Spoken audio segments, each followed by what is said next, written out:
Mr. Leon Pereira. Question 7, please, sir.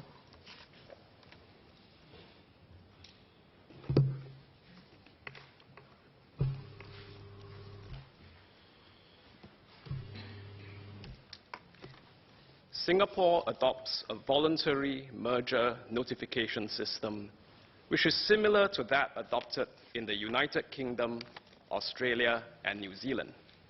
Under this regime, there is no mandatory requirement for merger parties to notify their merger situations to the Competition and Consumer Commission of Singapore, or CCCS. Instead, merger parties conduct a self-assessment, and if they are of the view that their merger may give rise to potential competition concerns, they may apply to CCCS for a formal decision on whether their merger would infringe the Competition Act. Where merger parties have doubts on novel or complex issues relating to their merger, they may also approach CCCS for advice on a confidential basis. On the other hand, under a mandatory notification regime, all merging parties that cross predetermined notification thresholds have to notify the competition authority, regardless if there are competition issues or not. This imposes compliance costs on businesses and may impede commonplace market activities. It also requires a larger commitment on the competition authority's resources to ensure that all mergers that cross the notification thresholds are duly notified and to review these mergers. A voluntary notification regime thus strikes a balance between regulating competition and being pro-business.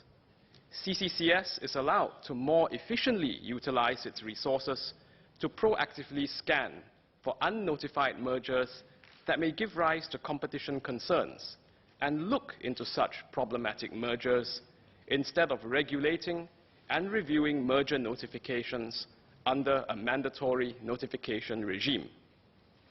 If merger parties proceed to complete an anti-competitive merger without notifying CCCS, and CCCS has reasonable grounds to suspect that a merger has infringed the Competition Act, CCCS is empowered to conduct a full investigation and to issue the necessary directions to remedy any anti-competitive effects, including the winding up of the merger and the imposition of financial penalties. CCCS may also impose interim measures to protect public interest, where urgent action is required to prevent market confusion and job disruption while it completes its investigations. Mr. Pereira.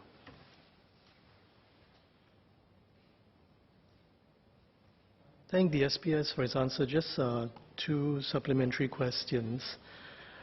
Firstly, I think would the SPS not acknowledge that there are risks in the voluntary notification system vis-a-vis a mandatory one, in the sense that if a merger or an acquisition is found to be illegal after the fact, there could be costs borne by employees, customers, and even the wider society for that merger or acquisition to be unwound or to be mitigated after the fact. For example, employees could be let go, brands could be dissolved or removed, products could be withdrawn, and it may be very difficult, if not impossible, to make restitution for all those events after the fact. So, and I think there have been some recent, there was a recent case where I think some of these factors came into play. It's not my intention to talk about a specific case. I know that it's ongoing, but I'm really just querying the general principle. So, I mean, how do we manage those downside costs and risks? Particularly in light of the fact that while there are some jurisdictions that have voluntary notification, the US and the EU, I believe, have mandatory notification beyond certain thresholds. In the US, there's the Hart-Scott-Rodino pre-merger notification requirement above a threshold of about 76 million, which is reviewed regularly and inflation adjusted. Can we pose a question, please? Yeah. So, and in the EU, there's a similar one.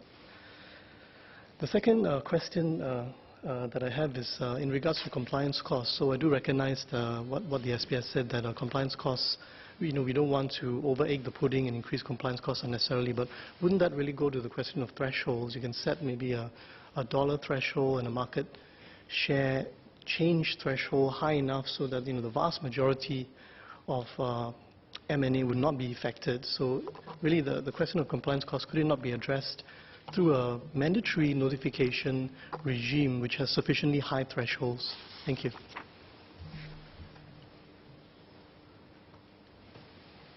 I thank the member for his two supplementary questions which actually speak to a single question that underpins what he raised.